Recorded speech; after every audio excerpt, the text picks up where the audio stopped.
If you are a creator on the internet, whether it's blog posts, podcasts, videos, what have you, and you've been at it for a long time, you should know that your back catalog is SEO gold, and we encourage you to not let it rot.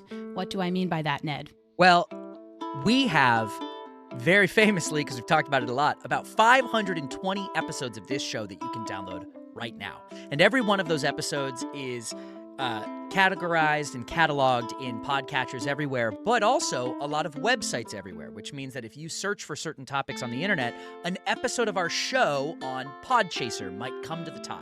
And we use that very carefully by crafting our episode descriptions to really cover the topic of the tips that we use, and also other words that people might be searching for that would get them in the door for finding us from a search, either on a podcast app or on a website. So make sure that when you're writing your descriptions, not only is it factual and covers everything you want, but also uses language that people might be searching on websites and on podcast apps to find your episode, not just the one you're releasing tomorrow, but one you released 2 years ago. And this goes for people that make podcasts, but also for blogs. Of course, there are different algorithms that go into all of this depending on the places on the internet that you're publishing.